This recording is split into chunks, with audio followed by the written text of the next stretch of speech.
नंद बाबा के दो बहनें थी, एक का नाम था सुनंदा और एक का नाम था नंदिनी। ये दो बहनें थीं। नंदिनी थोड़ी शांत शांत थी, सुनंदा थोड़ी सी उतावली सी थी। उसको सुबह आंख खुल गई, उसने कहा चल के देखो तो सही भाभी के क्या हाल है, कुछ हुआ है, कैसी सो रही है। और सुनंदा जी ने जाकर यशोदा मैया के कक्ष का द्वार खोला और जैसे ही द्वार खोला तो भैया यशोदा जी के समीप सोते हुए प्यारे से लाला का दर्शन किया। अब लाला का दर्शन करके सुनंदा जी को बड़ा आनंद आ गया। अजी वहीं खड़े खड़े वो तो नाचने लग गई। आहा, मेरे भैया के तो देखो लाला हो गया, मेरे भैया के तो देखो लाला हो गया। वहीं खड़े खड़े नाचने लगे। नाचते नाचते होश आया कि अरे नाचूंगी कब तक, एक बार भाभी को भी तो खबर मिले। और सुनंदा जी जाकर के यशोदा जी को जगाती है, भाभी उठ, अरे भाभी उठ ना, उठ ना, क्या सो रही, उठ भाभी उठ। हाँ दीदी क्या बात है, अरे क्या बात है, देखा तेने, तेरे का भयो है। दीदी रात को भयो, पर का भयो ये मैंने ना देखी। अरे भाभी बड़ो प्यारो लाला भयो है तेरे, देख तो सही। दीदी ये तो बहुत सुंदर सांवरा सलोना लाला, ये किसका है। सुनंदा जी बोली किसका, कोई बगल वालों के घर से थोड़ी लाए पड़ोस से, ये तो तेरा लाला है। हाँ ये दीदी सब आपका आशीर्वाद है। बस इतने में ननंद तो राजी भाई, ननंद को और कोई सोने का मुकुट नहीं चाहिए, उसके भाई उसके भाभी उसको श्रेय दें, वो उसी में खुश हो जाती है। और जब घर के उन्होंने कहा कि आपकी आशीर्वाद से हुआ है, बस अब क्या कहना भाई, अब तो बुआ जी एकदम खुश आनंदित हो गई। यशोदा मैया कहती है दीदी, सुनंदा दीदी थोड़ा काजल लाओ ना, मैं अपने लाला के गाल पर लगाऊं, कहीं नजर ना लग जाए। सुनंदा जी कहती बड़ो प्यारो रूप लेके आयो तेरो छोरा, जो नजर लग जाएगी। अरे दीदी लाके दो ना। सुनंदा जी कहती एक सही बात बताऊं भाभी, जब से तेरे छोरा को देखा है मैंने, उसके बाद से मुझे हर जगह काजल काजल जैसा ही लग रहा है। यही मेरे आंखों में समा गया, तो मुझे और कोई हर जगह काजल काजल जैसा ही लग रहा है, इसलिए मेरे को नहीं मिलेगा, तू देख ले। अब भैया ऐसे में एक स्त्री भला उठ करके सामान ढूंढ थोड़ी सकती है भाई, हा? तो यशोदा जी ने अपनी आंख में से ही काजल निकाला। आंखों में मोटा मोटा काजल पहले माताएं लगाती थी, अब तो इतना मोटा नहीं लगाती है, गांव की माताएं तो अभी भी लगाती, पूरा मोटा सा काजल।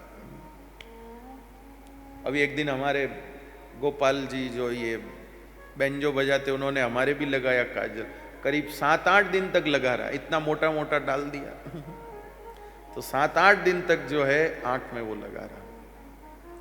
तो सुनंदा यशोदा जी ने अपने आंख का ही काजल निकाल के और ठाकुर जी के गाल पर लगाया।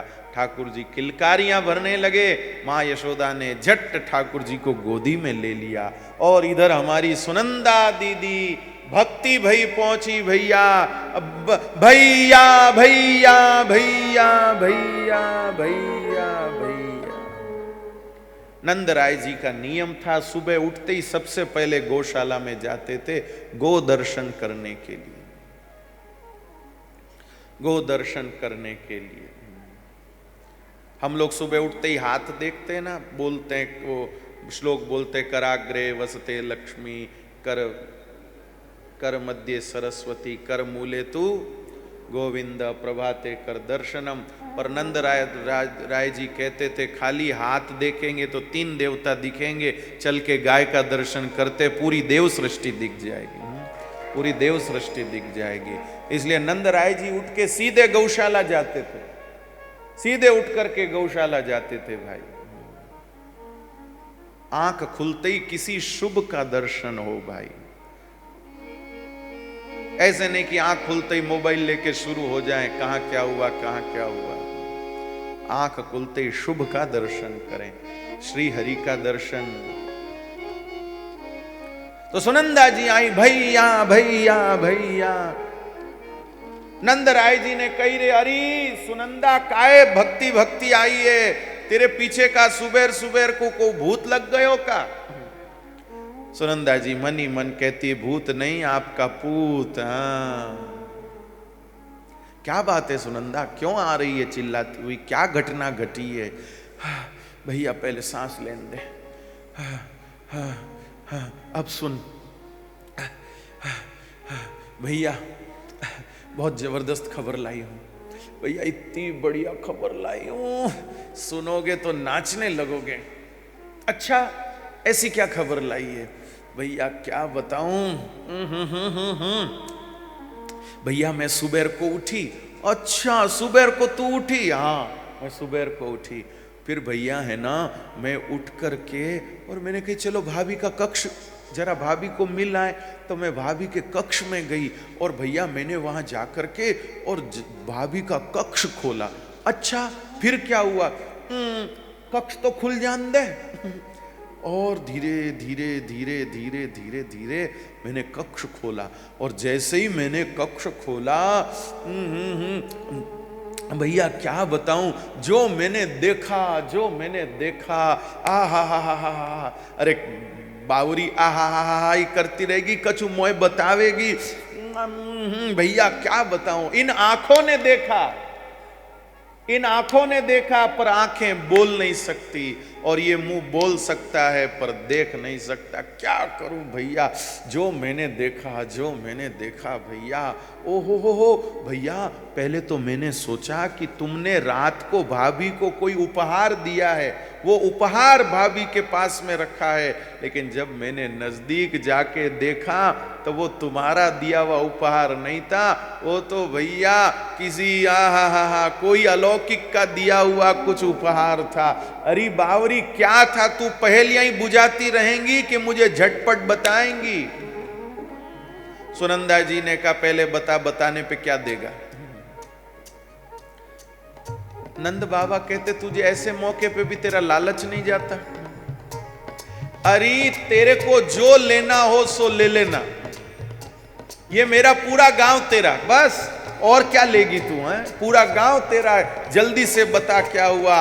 अरे भैया तेरा आंगन धन्य हो गया, भैया तेरी गौ सेवा सफल हो गई। वो जो तू जंगल में जाके महात्माओं की सेवा करता था ना, वो महात्माओं की सेवा सफल हो गई। जो तू एकादशी का व्रत करता था ना, वो तेरा एकादशी का व्रत सफल हो गया। तेरी तीर्थ यात्रा सफल हो गई, गौ सेवा सफल हो गई। बाबा पूरा ब्रजमंडल धन्य हो गया।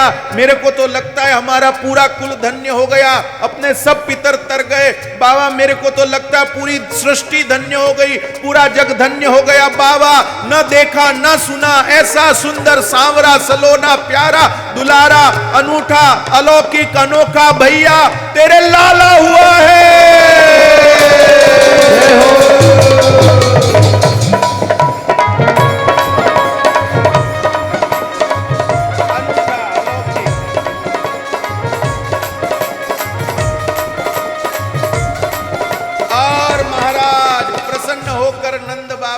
अपने गले का सुंदर सा हार उतारा। ये देखो मैं उतार रहा हूं, ये देखो उतारा। और उतार करके भाई जो सुनंदा जी थी उनको, सुनंदा जी को लो माता जी आप ले लो, सुनंदा जी को दे दिया। अब आपका भी किसी का मन हो तो पड़ोसी को दे सकते हो आप भाई हो। और सुनंदा जी जाकर के, सुनंदा जी ने जाकर के गोकुल गांव के चौराहे पर खड़ी हो गई और सब ब्रजवासियों को सूचना दी। अरे ब्रजवासियों जागो जागो, अरे गोकुलवासियों जागो जागो, अरे क्या सोए रहे हो, उठो उठो, चलो चलो, मैया के लाला हुआ है, बाबा के लाला हुआ है।